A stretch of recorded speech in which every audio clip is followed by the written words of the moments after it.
Ang susunod na programa ay rated PG. Patnubay at gabay ng magulang ay kailangan sa mga batang manonood.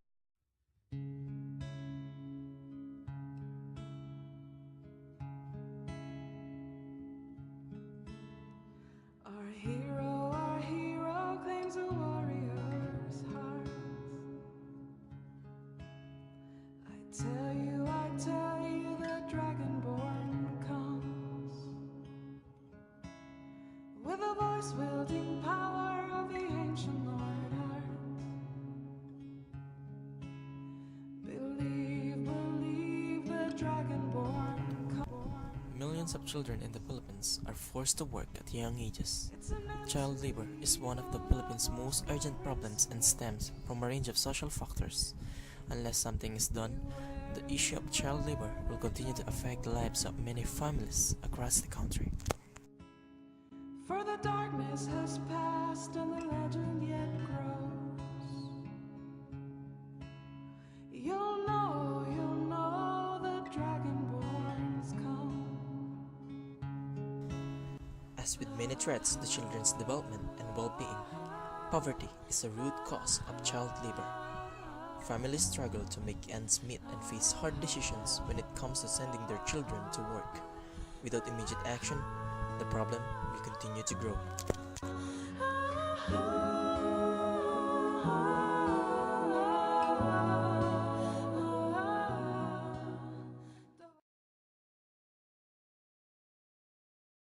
The city of San Fernando, Pampanga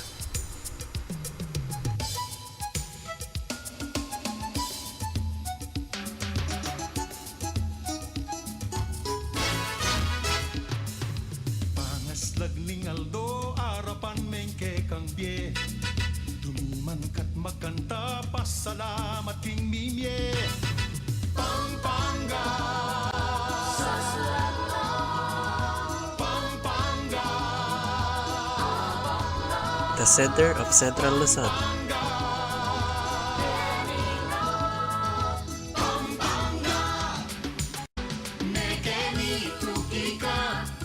Manaus ka Pampanga, mekeni tuki ka. Mamasyal ka Pampanga, abe-abe, tuki-tuki. Libut-libut, turut-turut, etuke e-abe. Mamasyal ka Pampanga. The Christmas capital of the Philippines.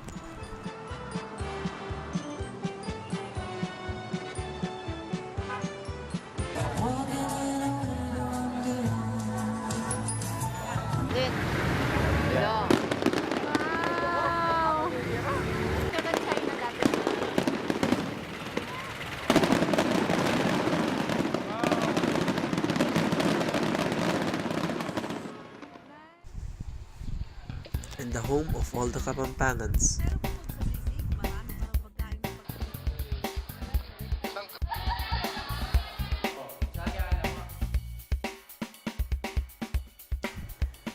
San Fernando is a crowded place.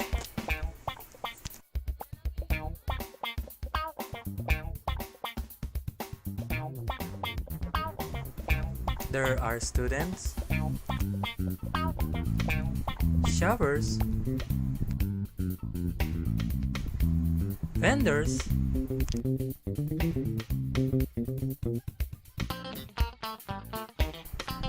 regular workers, calesas,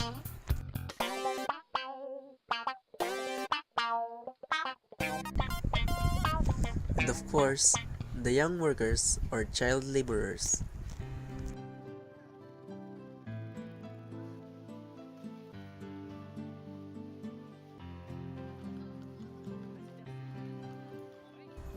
These kinds of issues can't be avoided because of the cost of living here in our country. In the Philippines, 3 out of 5 children from ages 5 to 14 years old are working, disrupting their growth and development.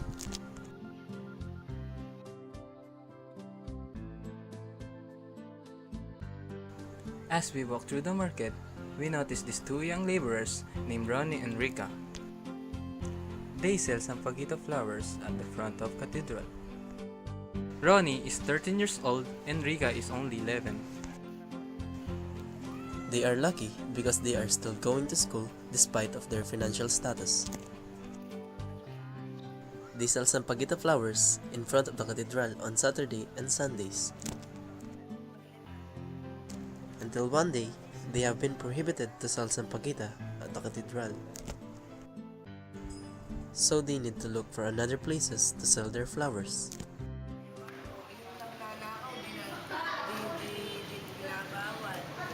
So may nagnanakaw kaya nagsususpensyahan na kayo. Yung may box, hindi ka ng pera, nawala. They have been accused on the charges that they don't even know. Each day, they earn 50 to 200 pesos.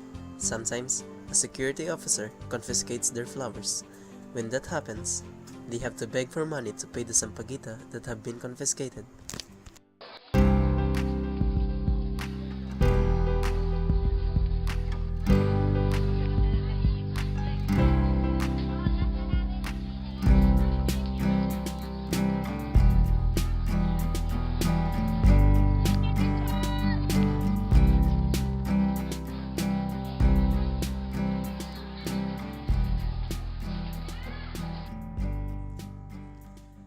We also talked to another child named Justin, a grade 4 student. In his early age, he started working. He is a cargador in a public market. He carry heavy loads in the market, thinking that this is the way to help his parents and siblings. Ano pangalan mo? Justin, Justin ano? Tino, Ha? Tino, Tino? Anong trabaho mo dito? nangangalit ka. Nangangarga ka lang. Ano mga kinakarga mo? Isda, Isda. Ano pa? saka yung mga gulay, Mga gulay. Ilan taon ka na, Justin? 10, 10 years old ka pa lang. Nag-aaral ka? Wala kang sama. Yung mga magulang mo. sabay, Nasa bahay lang. Ilang iyong nakapatid? 7, Pang ilan ka sa pito? 5,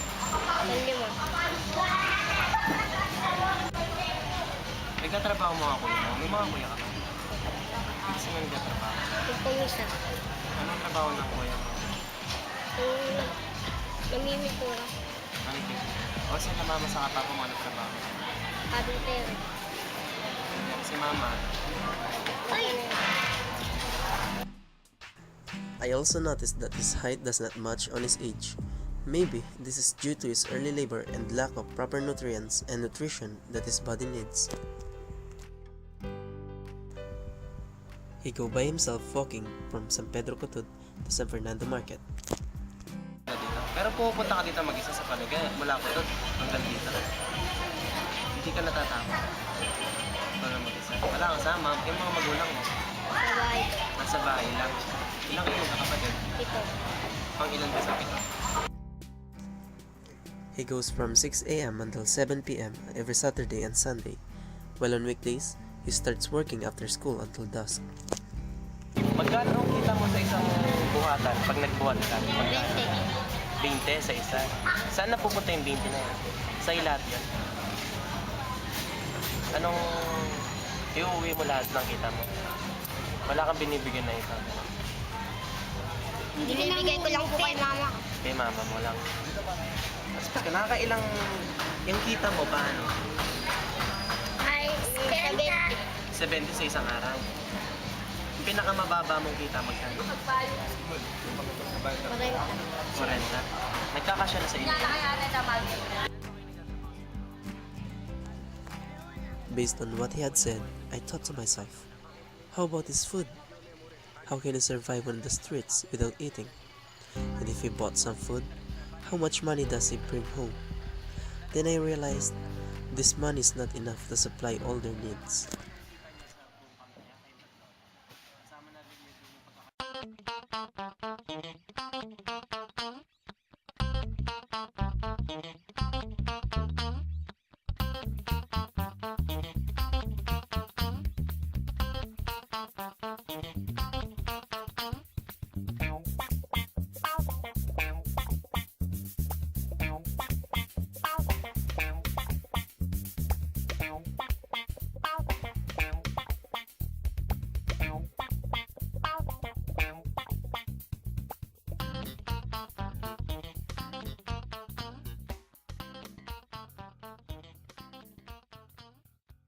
first, he was shy to talk to us, but a few minutes later, he started talking to us naturally about his work.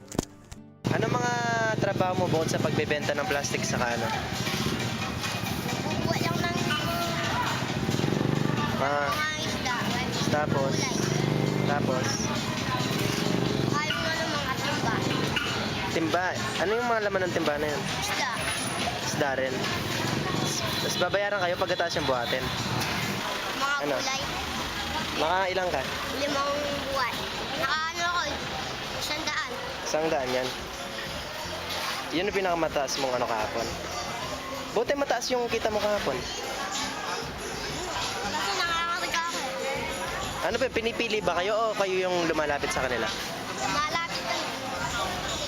So hindi kayo pinipili na isa-isa na?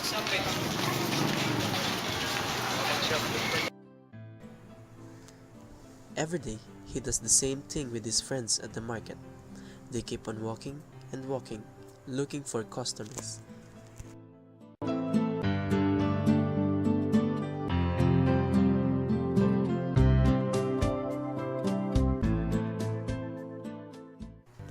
It is already past noon and still Justin was not able to find a customer.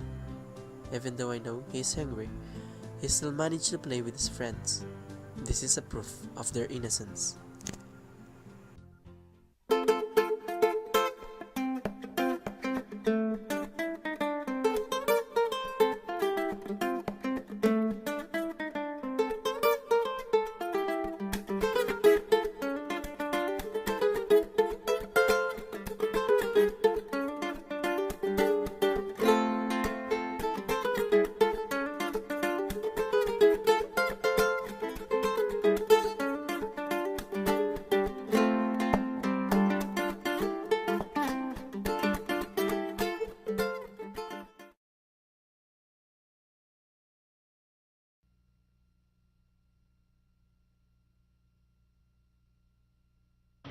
Yes, boss. Yes, boss. Right away, boss. Yes, boss. Apo, boss. Kaya may. Yes, Wagin boss. nyo. Yes, Kailangan boss. lahat. Opo, boss. Email. Right away, boss. Yes, boss. Yes, boss. Kailan kaya ako magiging boss? Walang pinipiling oras ang mangarap tulad ng all-time great value sa McDo. Enjoy our double cheeseburger with 2 100% pure beef patties and cheese for only 50 pesos. Boss, may nakaupo ba rito? Wala.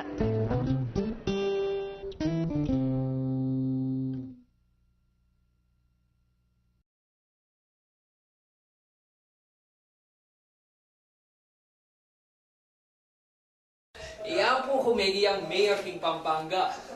Kapatid ko, yan yung UST to. Pero yung UST, sa tinapapagaran, Dins Listeria. Ano yung kagaling mag-basketball itatang ko? Tanido. Aring nga ng Marlon, factory na rin Marlon. Nung nanong puli na sulod, sulod na. Dahil may susulod ko ngayon na, bibiyan na nga nini. Nananapin balong mo na nagastos ang tatang ko. Ay, mag-ima ako, di padala ng tatang ko. Chukwari ka rin, ikaw na rin magar. Dahil ko sakit. Ay, Dana, baya pa yung 3GS at dati na nga iPhone. Tako mo sakit talaga. Eh, naingnan mo pa kakilala eh. Nung kilala kasi katingnan mo. Ay, bago may paima ako. Ay, ano yung kalago niyang anak yun? Bakyari ka rin beauty pageant. Pare, balo mo nga kakit mo nga ganang yan. Ba't di na nga ningkong mo yan? Itatang ko mayari yung engineer King Lasal, yan susweldo yung marakal. Alwaita. Itang kinlele na yapon ka, kaya kami ang palasyo ito. Wala, chula bali eh. Budang hindi ng pera mo ito. At ikong buy and sell eh. Hima ko naman mestra yan. Ano yung ngali, yung milyari. Pabulan niya baking obra, may bukto yan. Ilang kilala ko rin sikat. Nano, ay, hindi na ni mama mo, ay. Yan naman, talagunang na ako niyang kahanakan niya eh, pagkaguluan din rin lalaki. Balo mo rin wala rin. Di pa ka sa rin, kantatang ko rin. Wow, Saudi! O, king Saudi naman pare, karal kumpanya ka rin. Ito mga ragula kumpanya. Pagagawan din tatang ko. Koyang ko, lawyer na yung Blackberry at yung Blackberry. Yun yung kaya pala. Bawa naman yung ako masyado may abang. Muna mo naman nasabi mo sa doon ka pera. Mumuna ka pa. Sagli pa. At yung resort. Alin? Baya pa. Luma Kita eh. iPad ninyo, tinyo. Baka naman sabihan ka na ako ng mga luma pa. Isang taring 3GS rin wala pa yung October 2009 eh. Wala. Magkano ang buriw mo? Mama ko sa Dubai. Bago braya ka rin, magbantay ang anak. Ika na ano? Ala, alam mo naman tsura mo, kokotik ka. Ngayon ko kilala, ela sikat. Ano ang kwenta? Eh, may Kobe. Ay, wala yung kwenta yung Kobe. Ay, wala Lakers. Ay, wala lang kwenta rin. Pagiging may mamyalo. Sobra yung galing mamyalo. Ay, bisa ka. Ay, Fernando. Pwede mo ng bilangan. Almost 10 years yung mayor gari. Ganaganang tao, kaluburan eh. Tatang ko na. Pati niyang kapatid King States to, King US. Hindi na. Ay, maumegi ang beauty queen. Ano yung waring aras na ng mamam? Wala naman. Hindi na pare yan eh. Itatang ko pang walang uling biyasa yan. Balo ka nilong babante ng anak. Presidente ka rin. Bagal ko gaya Maynila, yung Lasal. Basta, Marakalyang agawa king Pampanga. O didaro ko, mga tamadlari nga lang obra King US. Samantalang didaro ko, baka na sabi masakit yung biya King US eh. Aldol, ay buwan-buwan na yung magpadala ng box. May tatak na oh. Ano yung kakaya? Pangaduan ko yung mag-doktor yung ini. Sa kaya alam mo, Di na niya mong pera ng kung susugal niya ang pabure niya, tol. di ka naman ni Kuya kung malutang nga mukha ko. Bapa ko, painting niya. Balo mo kung drawing na. Ilang Angelica Panganiban. Saka di lang dawan. Cheque? Lenwi nga yun, palay na ngayon, yung palay isda, kaya nga niyan. Kabukla na yung box mo kanila. Dana, pang luna ha. Antika mong nipunta na US, yung mga kailangan mong taka rin. Sa lang ang load, bisa. Kwanta ya. While filming, I was a bit surprised when suddenly he stands up and run. Then I thought that probably he thinks that it's time for him to work again. The scorching heat and hunger doesn't stop him. We followed him and we end up on a grocery store.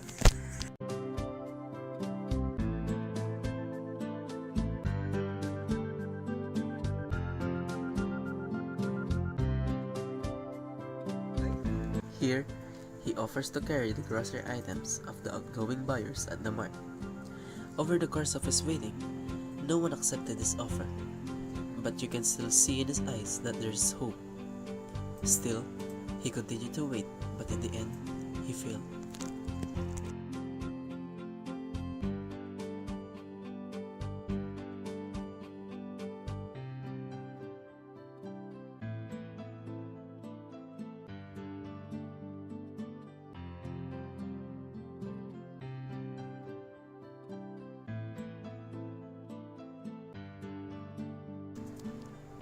The next day, we came back for Justin.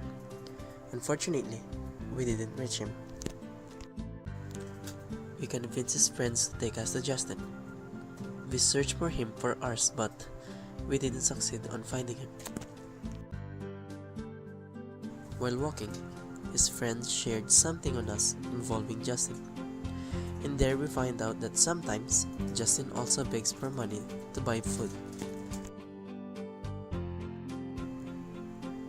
According to them, this usually happens when no one wants to accept his offer on carrying their baggages, or he can earn money from selling plastic bags.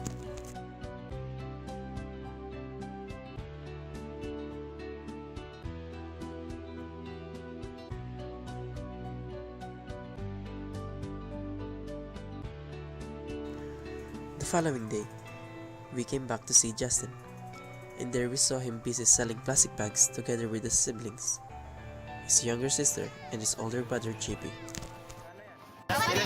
Kapatid niya rin yan? So, tatlo kayo nagtatrabaho dito? Kakapatid kayo? Ay, ikaw, anong kinukuha mong trabaho? Bukod? Nangangarga.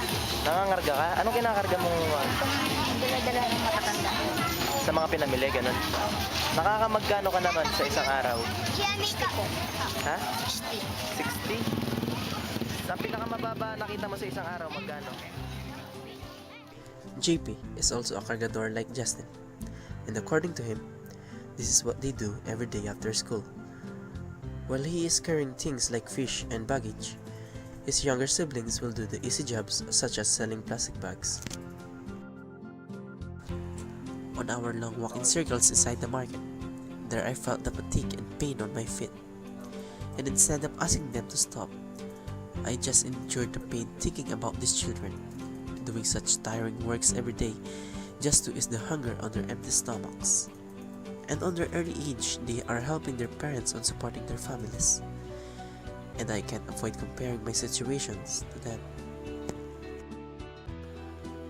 After a long walk in circles, Justin keeps on offering the plastic bags that he is holding, yet he keeps on being declined. Alam ka pa? Plastic Magkano ba yung plastic sa isang plastic na ganito? Magkano? Pinibili ko? Oo. Piso, tapos bibenta ko sa ilaw. So kumikita ka ng 2 piso bawat isa, no?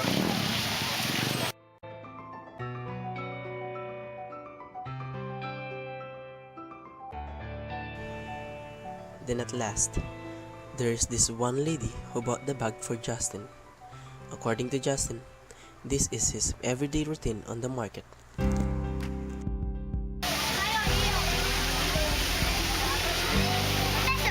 Magkano ka? Magkano yung binayad sa'yo? 5. 5? Tapos no? Pagtas ko na kumuha ng 50, uwi na ako. Ihatid mo na kay mama mo.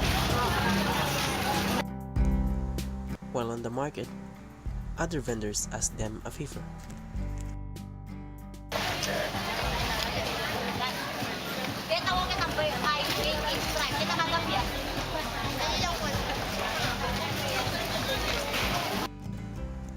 While other vendors treat them rudely.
It is already getting dark, so Justin decided to stop his work. It is time for him to leave and go home. Ano ka ngayon? Yung kuya kong isa, Ikaw nakamagano ka, 22. Justin? According to him, his earnings this day won't be enough to buy food for his family. so we decided to contribute and buy them some raw fish to cook for dinner, and a loaf of bread so they can eat while they're on their way home.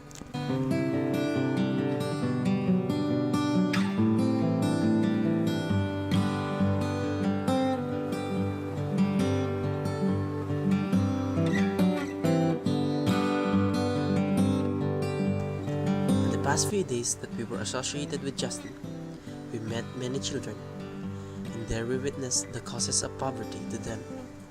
Some of them can still enjoy their youths despite of their situations, but we can avoid the risk that they'll cop some vices through their everyday lives on the streets.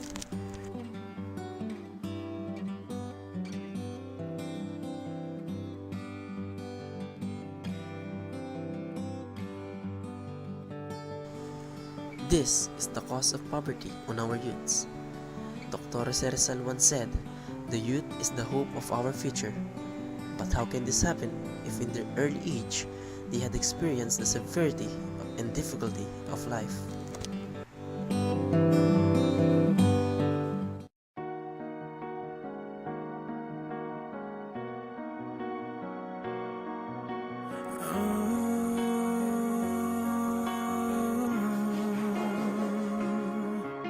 Seconds, hours, so many days. You know what you want, but how long can you wait?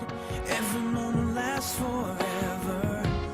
When you feel you've lost your way, and what if my chances were already gone? I started believing that I could be wrong, but you gave me one good reason to fight and never walk away. So here I am, still holding on. With every step you climb another mountain, every breath is harder to believe. You make it through the pain, weather the hurricanes, to get to that one place. Just when you think the road is going nowhere, just when you almost gave up on your dreams, they take you by the hand and show you that you can. There are no boundaries.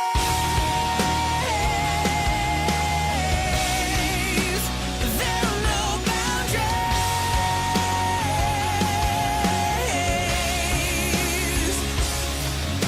I fought to the limit to stand on the edge. What if today is as good as it gets? Don't know where the future's heading, but nothing's gonna bring me down. I jumped every bridge, I've run every light. I risked being safe, I always knew why. I always knew why. So here I am, still holding on. With every step you climb another mountain, every breath is harder to believe. You make it through the pain, weather the hurricanes, to get to that one thing. Just when you think the road is going nowhere, just when you almost gave up on your dreams, they take you by the hand and show you that you can. You can go higher, you can go deeper. There are no boundaries above and beneath you. Break every rule, 'cause there's nothing between you and your dreams. With every step you climb another mountain, every breath it's harder to believe.